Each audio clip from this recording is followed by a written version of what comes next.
허용하는 삶, 하나됨을 이루는 삶, 즐거움과 풍성함을 누리는 삶, 열정과 지혜를 나타내는 삶. 이 세 가지 행동 양식은 우리의 혼이 하나님의 생각과 감정을 선택하는 태도라고 말할 수 있습니다.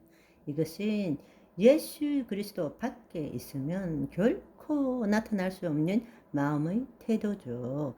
사랑의식에서 기초해서 행하는 일은 허용과 하나됨을 추구한다고 말씀드렸습니다.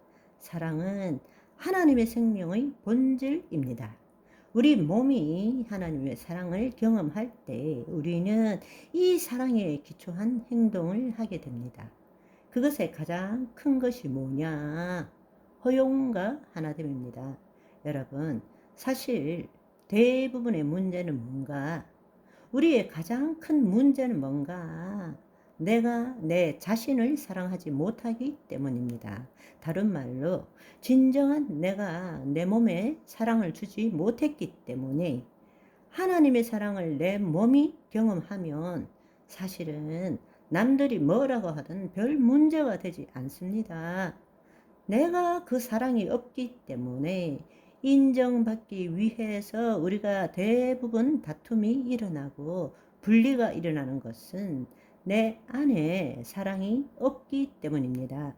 내 안에 사랑이 있으면 남이 나에게 욕을 해도 별로 문제가 되지 않아요. 그러니까 사랑이 내 내면 깊숙한 곳에서 계속적으로 하나님의 사랑을 경험한다면 하나님이 자녀들을 얼마나 사랑했는지요.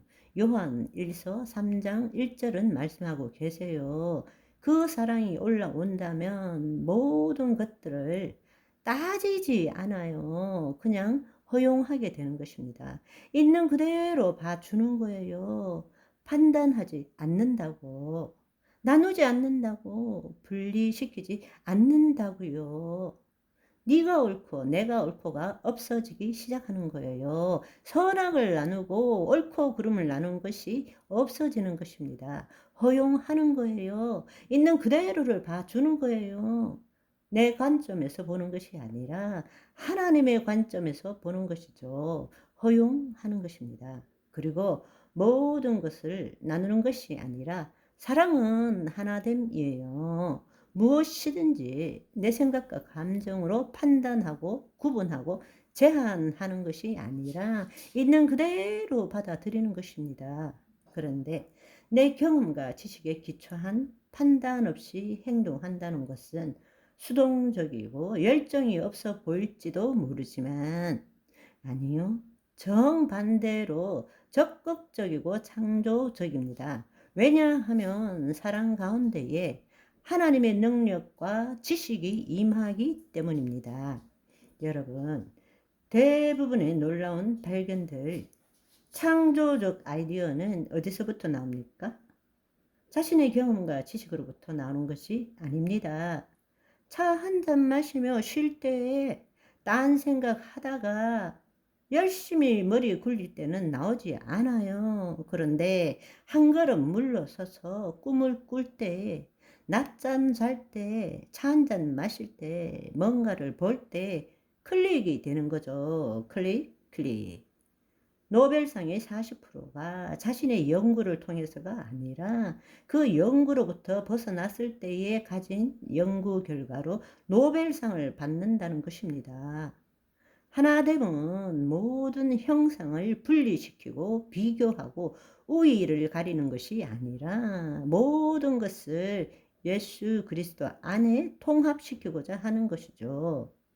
여러분과 저도 지금 제가 있고 여러분이 있기 때문에 내가 있고 우리는 서로 다른 사람인 것 같아도 내 안에도 하나님의 생명, 여러분 안에도 하나님의 생명, 나는 여러분을 보는 것이 아니라 하나님을 보고 여러분도 나를 보는 것이 아니라 하나님을 보는 거예요. 이렇게 보면 다 나누어져 있지만 사실은 그 밑에는 다 하나인 거예요. 모든 피조세계도 하나님의 생명으로서 만들어진 것입니다. 그래서 예수 그리스도께서 이 땅에 오신 이유는 뭡니까? 하늘에 있는 것이나 땅에 있는 것이 다 예수 그리스도 안에서 통일되게 하려 하심이니라. 아멘. 하나님의 뜻대로 부르심을 입은 자들에게는 합력하여 선을 이루는 것입니다.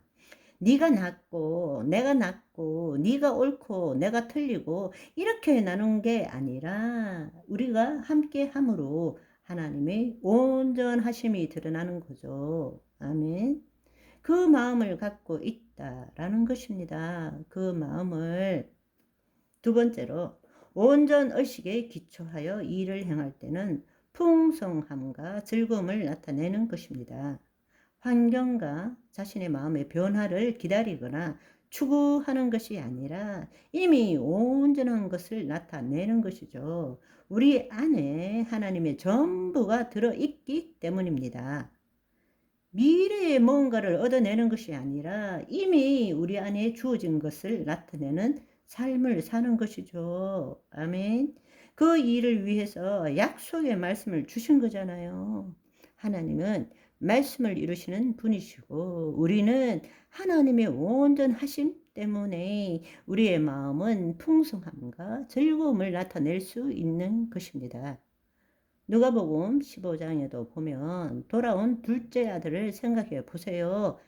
새 신발, 새 가락지, 새 옷, 잔치를 벌였잖아요. 모든 것을 가졌을 뿐 아니라 즐거움이고 풍성함이라는 것입니다. 즐거움과 풍성함. 내가 무엇을 하기 때문에 즐겁고 기쁘다는 것은 거짓자에 속고 있는 거예요. 어떤 마음의 상태도 나의 행위나 관계, 다른 것으로부터 주어지는 것이 아닙니다. 하나님의 생명의 온전함으로 주어진 것입니다. 벌써 이미 주어진 것입니다.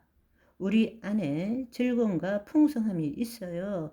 그런데 거짓자는 늘 외부로부터 뭔가 결핍과 부족 때문에 하나님의 영으로부터 벗어났기 때문에 외부로부터 뭔가를 채워 넣지 않으면 풍성함이나 즐거움이란 없다라고 생각하는 것입니다.